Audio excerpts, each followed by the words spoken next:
qu'un seul nom qui sauve, qui guérit toutes les maladies. Peuple de Dieu, chers internautes, je vous salue dans le précieux nom de notre Seigneur et Sauveur Jésus-Christ. Aujourd'hui, par la grâce de Dieu, nous allons réfléchir dans Éphésiens chapitre 6, versets 6 à 18. Éphésiens chapitre 6, versets 6 à 18. Et je fais la lecture. Au reste, fortifiez-vous dans le Seigneur et par sa force toute puissante.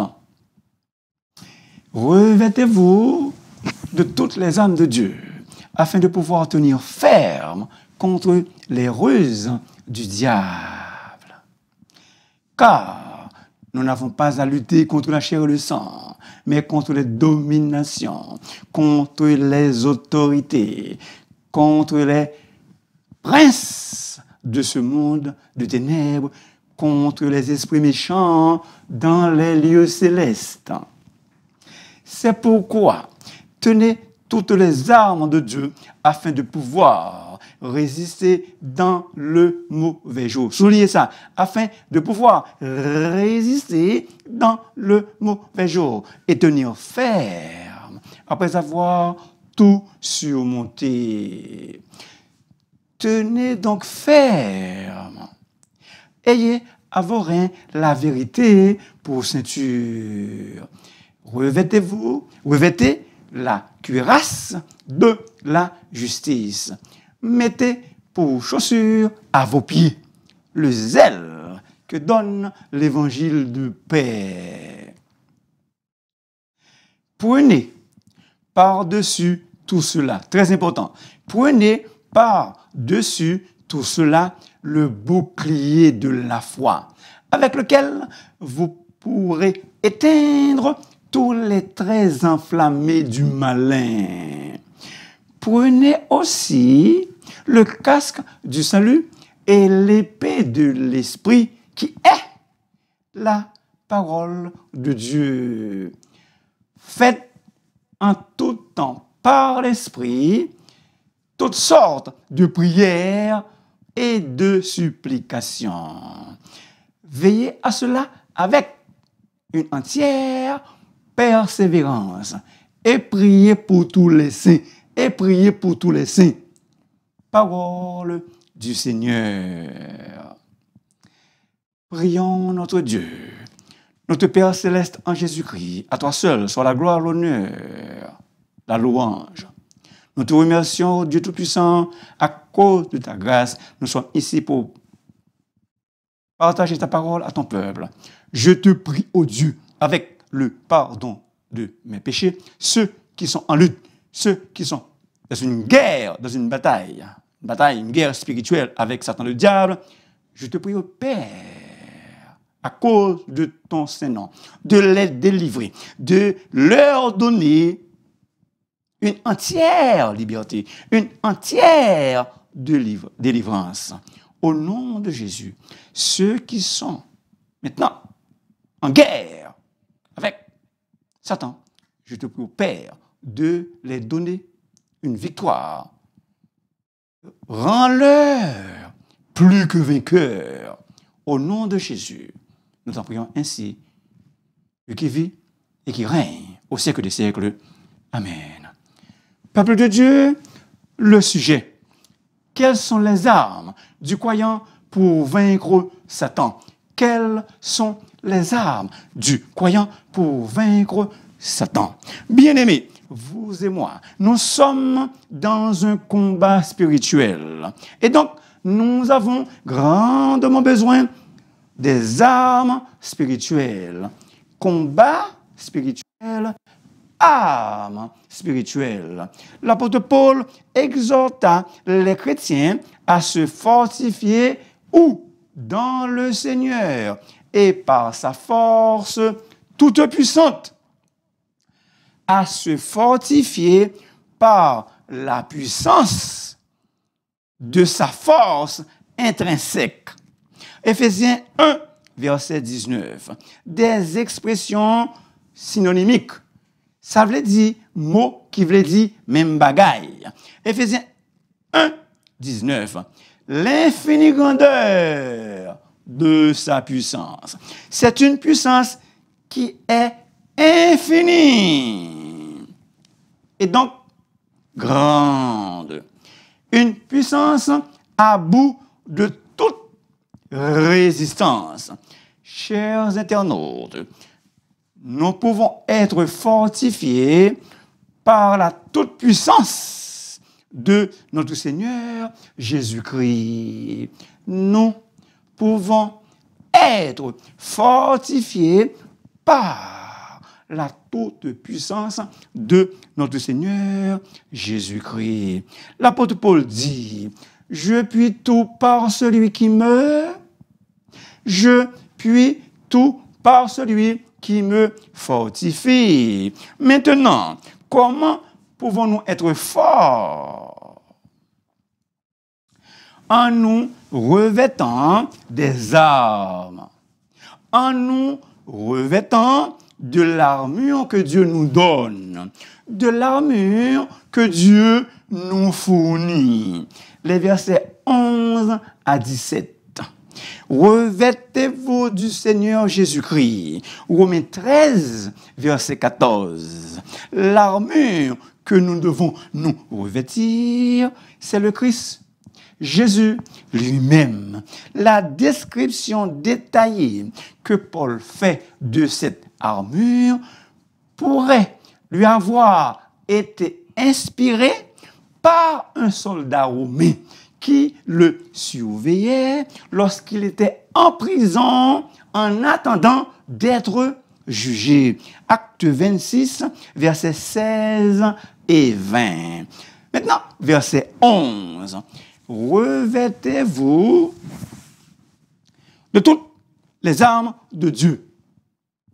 Verset 13. Prenez toutes les armes de Dieu. Hello, peuple de Dieu. Est-ce que vous êtes là? Il nous faut prendre. Il faut que nous prenions toutes les armes divines. Si une seule arme, si une seule pièce nous fait défaut, Satan parviendra à blesser à cet endroit précis, là où nous sommes vulnérables. Je vous reprends, c'est important. Si une seule arme, une seule pièce nous fait défaut, Satan parviendra à blesser, à nous blesser à cet endroit vulnérable. Pas une pièce, pas deux pièces, mais toute l'armure afin d'être invulnérable. Vulnérable, invulnérable. Des impératifs divins, des ordres divins. Revêtez-vous, prenez. Dans la version grecque, cela indique que les croyants sont tenus responsables de se revêtir de toute urgence, les armes de Dieu, de l'armure de Dieu. Il est écrit, la nuit est avancée, le jour approche. Dépouillons-nous donc de toutes les œuvres des ténèbres et revêtons les armes de la lumière. Mais pourquoi? Pourquoi nous revêtir des armes de la lumière? Pour tenir ferme contre les ruses du diable. Tenir ferme 3 fois dans le texte. Verset 11, verset 13 et 14. Peuple de Dieu, la raison pour laquelle que nous devons nous revêtir des armes de Dieu, c'est de pouvoir tenir ferme contre les ruses, contre les stratagèmes, contre les tactiques du diable, diabolos. Il est méchant malin et rusé. Il rôde comme un lion rugissant, cherchant qui il dévorera.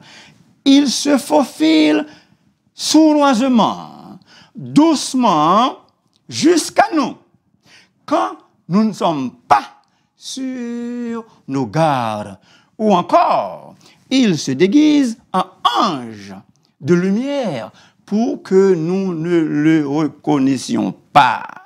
Bien-aimés, sans les armes de Dieu, nous serons vaincus par les ruses du diable. Mais fort heureusement, si l'Éternel n'était pas notre secours, notre âme serait bien vide dans la demeure du silence.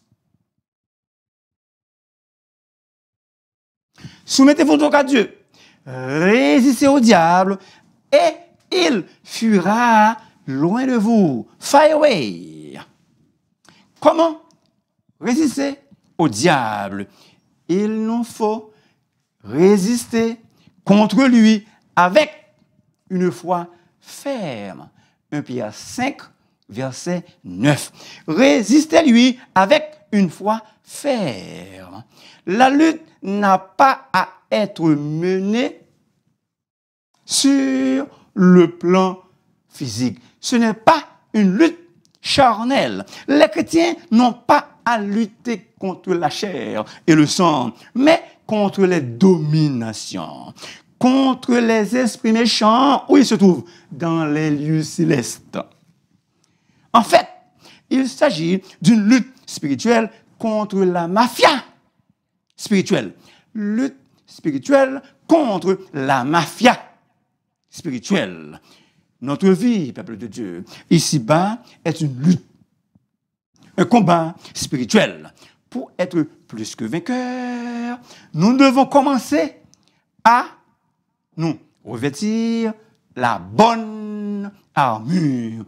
Il nous faut donc une panoplie d'armes spirituelles. Vous connaissez le cantique. Peuple de Dieu, arme-nous au Seigneur de foi, de hardiesse, de force et de sagesse, d'amour et de ferveur. Vous connaissez le refrain?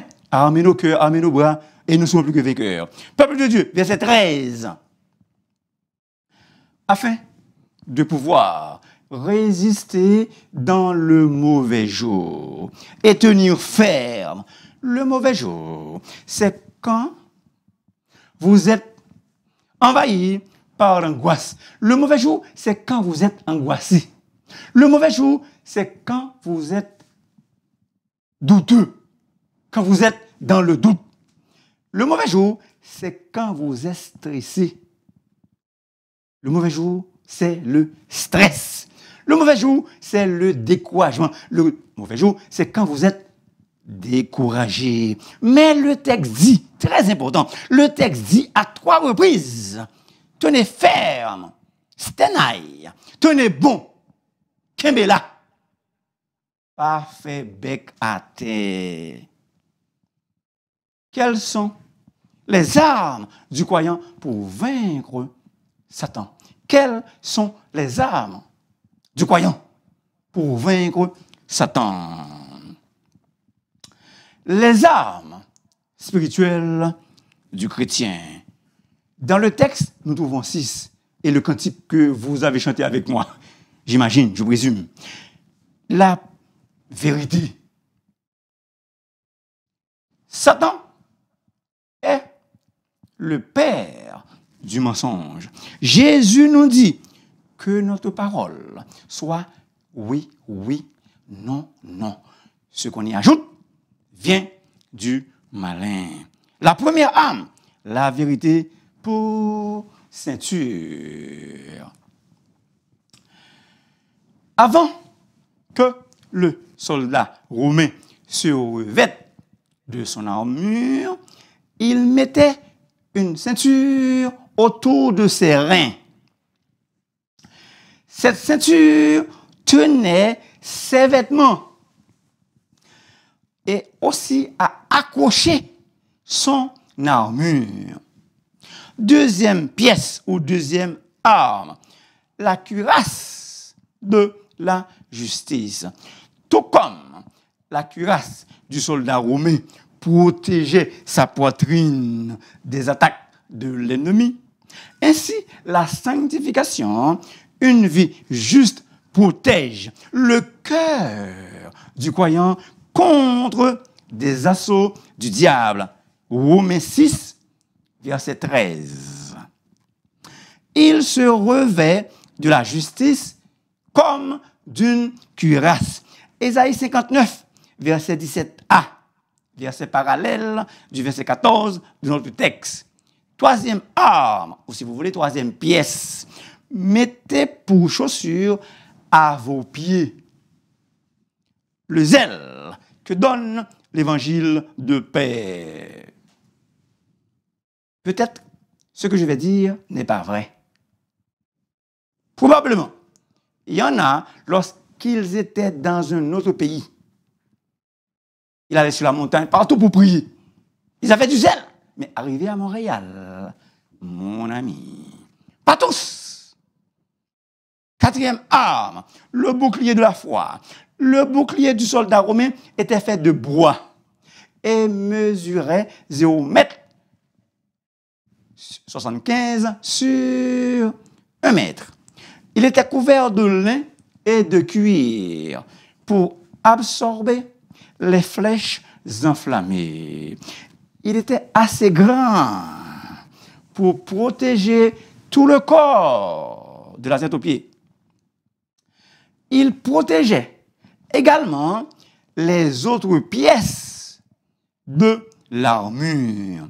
Voilà pourquoi Paul utilisa l'expression par-dessus tout cela. Pourquoi? Parce que l'armure protégeait tout le corps. Et donc, Paul dit par-dessus tout cela, de la foi, indique qu'il s'agit du contenu du bouclier. Le bouclier, très important, le bouclier était donc fait de foi. F-O-I.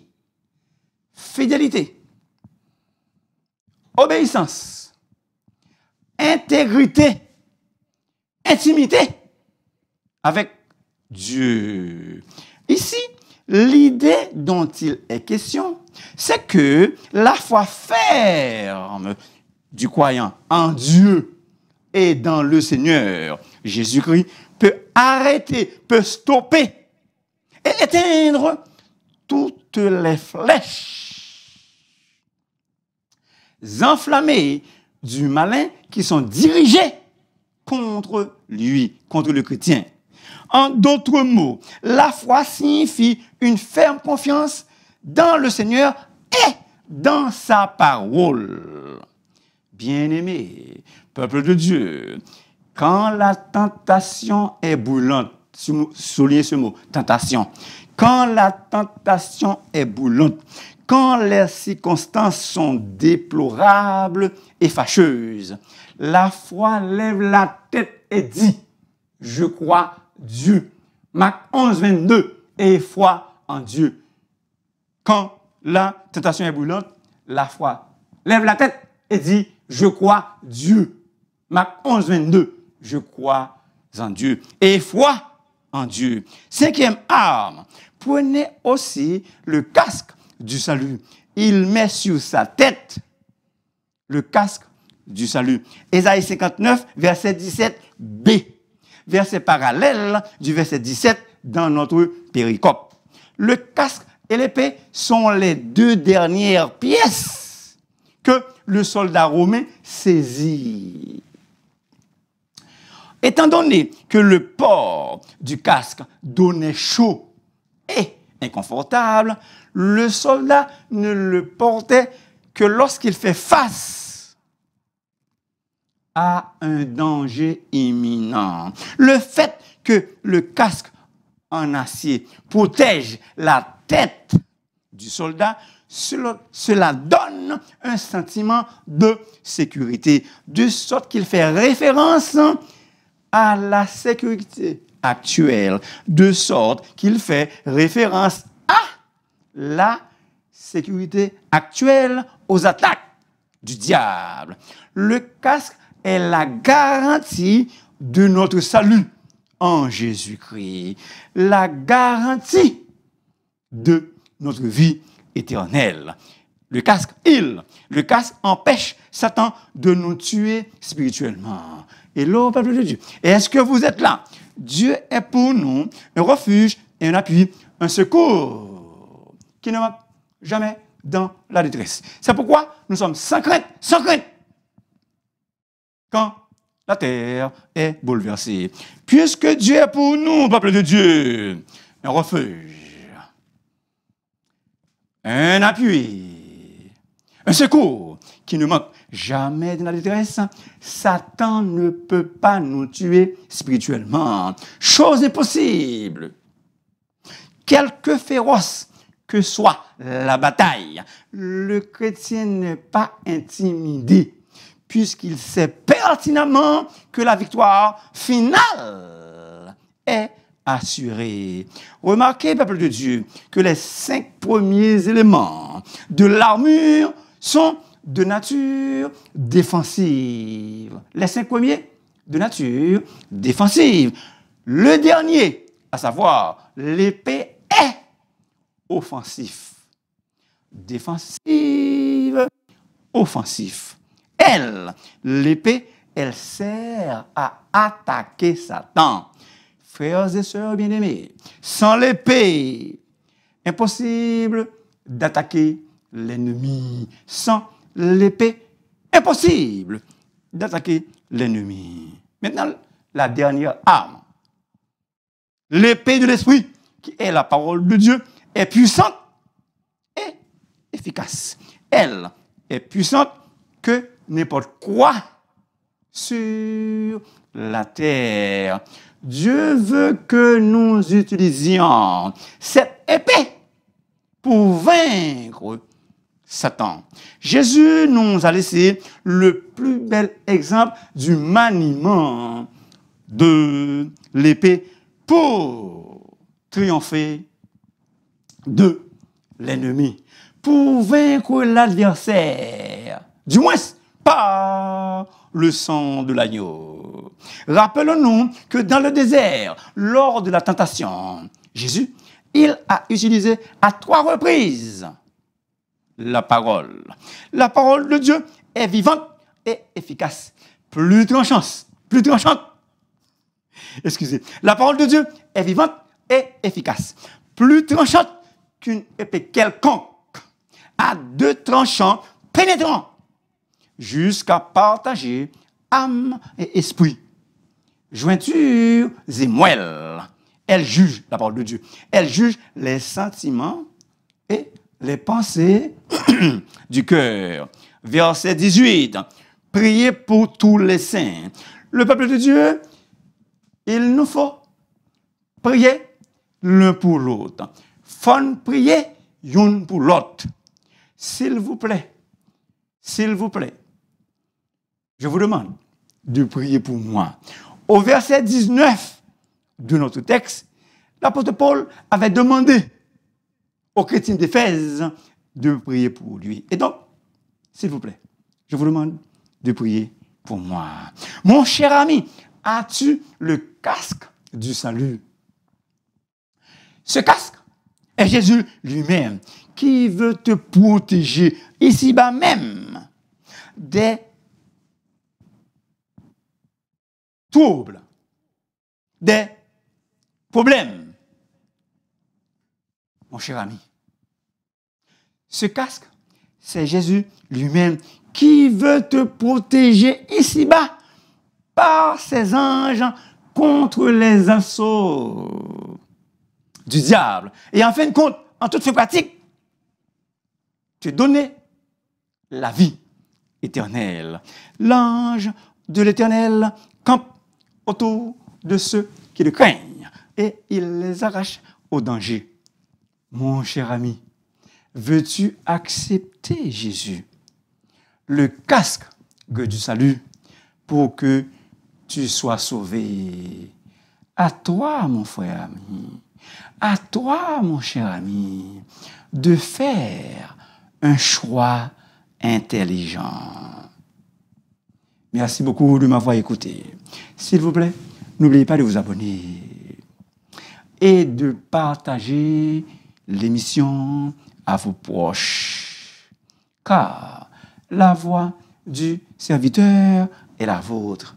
Et si vous voulez me parler, vous pouvez m'appeler dans le 514-571-2196.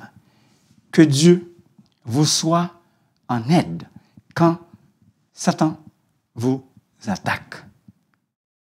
Que Dieu vous bénisse richement et abondamment.